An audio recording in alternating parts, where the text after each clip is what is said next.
Autre un peu moins connu. Vos fantômes bienveillants m'observent ce soir. Vous avez répondu à mon appel. En perpétuant ainsi votre souvenir, il me semble vous conférer une forme d'immortalité. Moi, Rosa Bonheur, la bien nommée, heureuse occupante du château de By, je vous salue.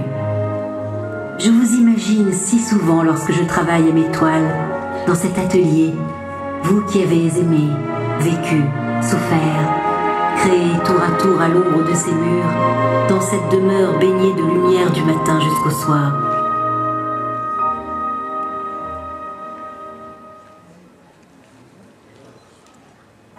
L'origine du mot By est bien incertaine. Le premier fait rapporté par la tradition est celui d'un camp normand installé lors de l'invasion des Vikings en 885, dont le chef s'appelait Bir ou Bière. Selon une autre tradition, il paraît qu'on faisait beaucoup de miel à By. Ma maison aurait été autrefois vers 1400 la résidence d'un officier royal préposé à la garde des abeilles, qui allait butiner dans les herbages, genêts et bruyères de la forêt de Bière. Cet officier était désigné sous le nom de Bigre. J'ai également lu dans d'anciens actes le mot bic pour By. La légende raconte que pendant la guerre de 100 ans, les Écossais envoyèrent des secours aux Français et que Charles VII créa alors une garde écossaise. Un officier de cette garde, David de Bic, attaché à François Ier, résida au château de By, et son nom, d'abord donné au château, le fut ensuite au hameau. Belle légende sans doute. En revanche, les noms des derniers seigneurs de By dont il est fait mention dans les contrats sont quant à eux authentiques. François Duquesnay, Jean-Maximilien Leleu, dont la veuve Anne Michelin, morte en 1803, fut inhumée sous l'autel de la chapelle. Buron et Gérard, ses neveux. Pierre Michel, qui céda le château à son gendre Louis-Jacques Fabre. Sa famille y a résidé jusqu'à ce que je leur achète cette demeure, en 1860.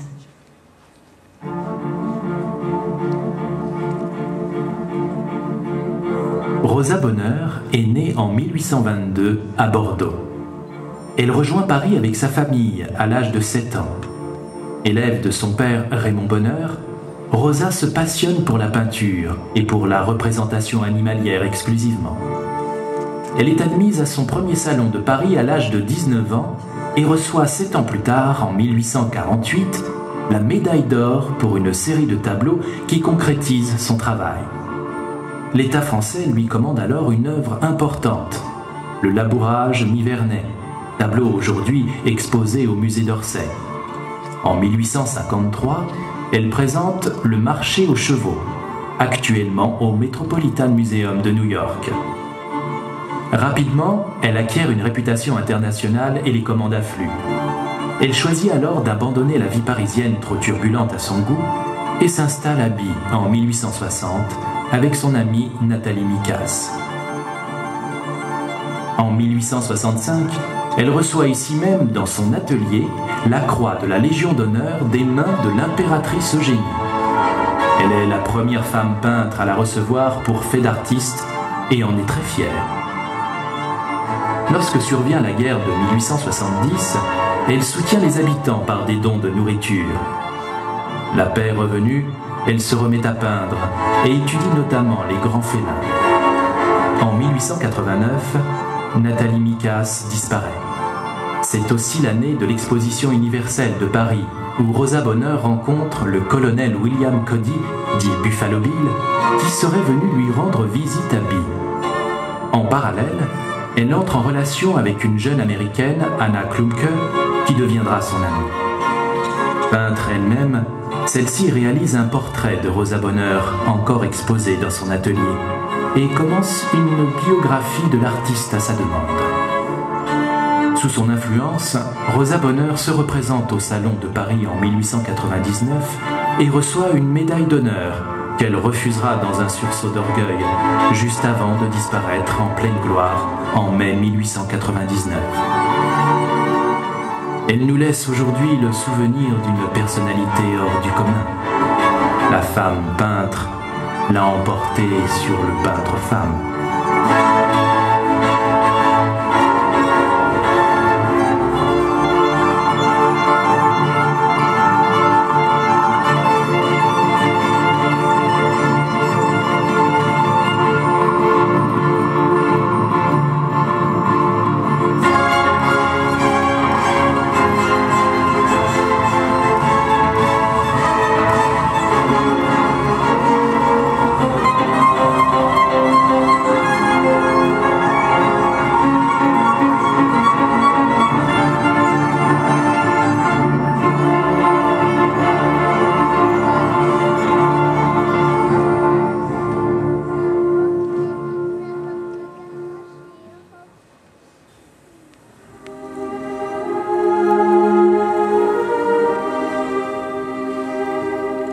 soir, il me prend à rêver.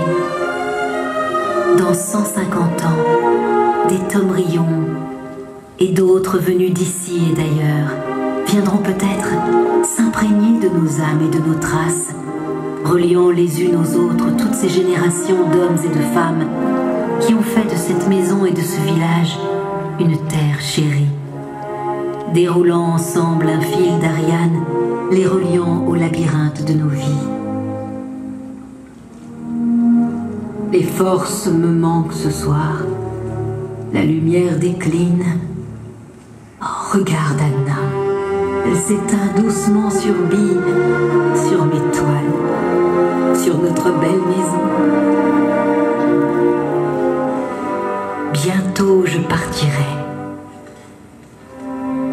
Regarde, les murs de Thomry sont pleins de lumière.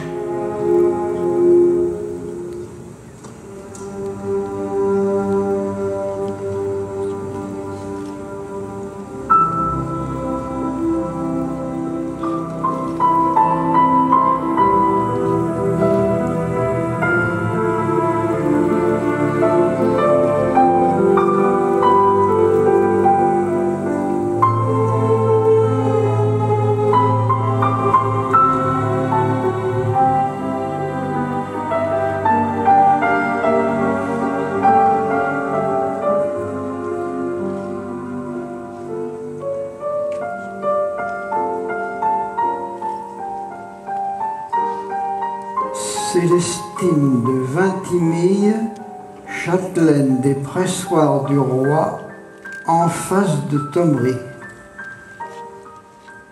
Ah, les coteaux des pressoirs n'ont pas changé depuis Célestine de Vintimille.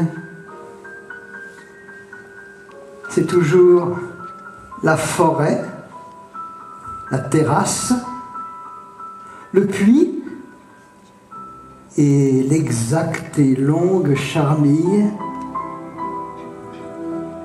Ah, c'est toujours les toits rouges et bruns dans les rameaux,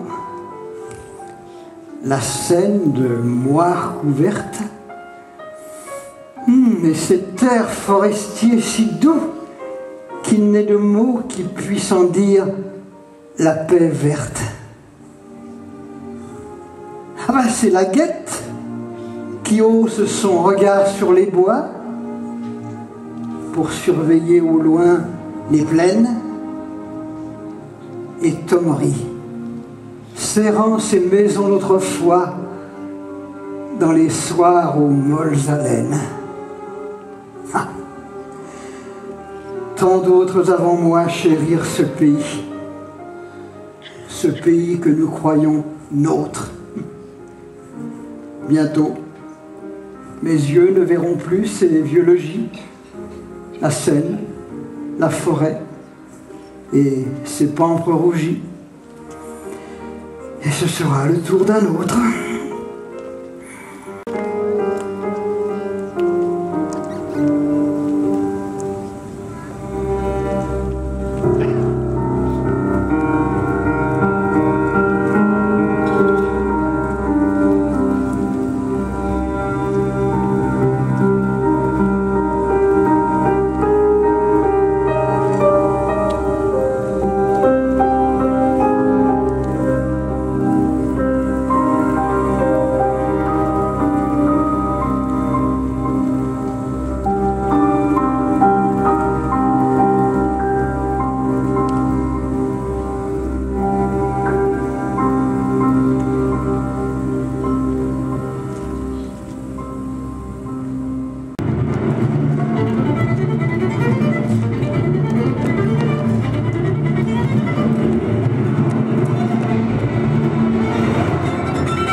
spectacle auquel vous venez d'assister vous a été offert par la municipalité de Thomery et